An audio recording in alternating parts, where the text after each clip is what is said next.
ඒ ආරංචිය ඇහෙද්දි මගේ ඇඟම සීතල වෙලා ගියත් මේ අවස්ථාව වෙනවා කියලා මම කලින් දැනගෙන හිටියා. ප්‍රොෆෙසර් සෑහෙන පාරක් මම හම්බෙලා තියෙනවා. ඒත් මෙච්චර ඉක්මනට මේ දවසේ කියලා මං හීනෙන්වත් හිතුවේ නෑ. ඒත් අවසානට මේ කේස් එකත් මටම හැන්ඩල් කරන්න වෙයි කියලා මම බලාපොරොත්තු වෙමින් හිටියා. ඒත් මේ විදියට නෙවෙයි. එදා අයින් වැස්සා. ආරංචිය අවගම මං ගියා. ඒ වැස්සෙම මට දකින්න හම්බුනේ මෙච්චර දවසක් මාව හම්බෙච්ච ප්‍රොෆෙසර්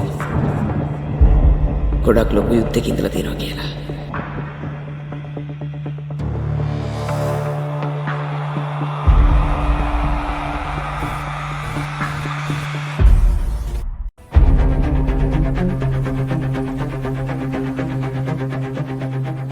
එදා මාර්තු 5 වෙනිදා මම ප්‍රොෆෙසර්ගේ ගෙදරට ගියා. මට එන්න කියලා තිබ්බේ. ඉතින් මිස්ටර් බ්‍රයන් ඔයා ඇතුළට එන්න. ඇත්තටම මං ඔයාලට එන්න කිව්වේ විශේෂ කාරණාවක් කියන්න තියෙනවා. ඇත්තටම මේක ගොඩක් භයානක දෙයක්. ඔයාට විතරයි මේක විසඳන්න පුළුවන්. මට උදව් කරන්න. එයාලා මට තර්ජනය කරනවා.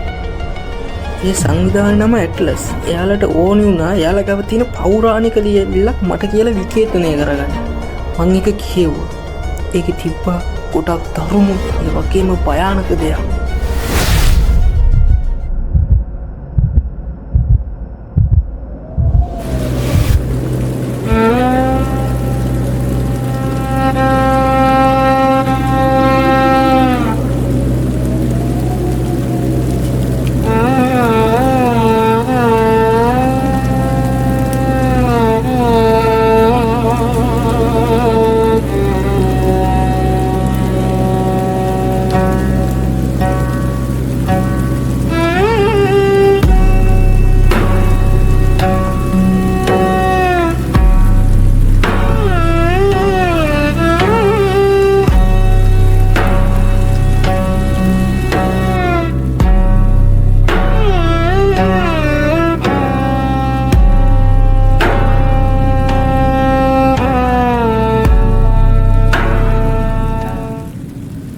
අවුරුදු දෙකක් තිස්සේ මං සීයාව දැකලා තිබ්බේ නෑ. බෙල්වන් ඉඳලා සැබ්ලින් වලට මං ආවත් අද සීයා එක්ක මට වචනයක්වත් කතා කරන්න ලැබෙන්නේ නෑ. එදා මං ඒ තීරණය ගන්න නැතුව හිටියානම් අද මෙහෙම දෙයක් වෙන්නේ නෑනේ. මං දන්නවා ඔයා ගොඩාක් රහස් අංගන් හිටියා කියලා. ඔයා කියනවා වගේ මං ගොඩක් හිතුවක්කාරයි.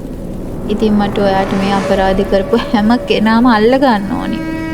අවසානට මට ඉතුරුනේ සීයා මට පොඩි කාලේ දුන්න මේ මාළේ විතර. මට සමා වෙන්න කියන්න ඕනේ වුණා. මට ඒකට අවස්ථාවක් ලැබුණේ නැහැ. ඇත්තටම මට සමා වෙන්න සීයේ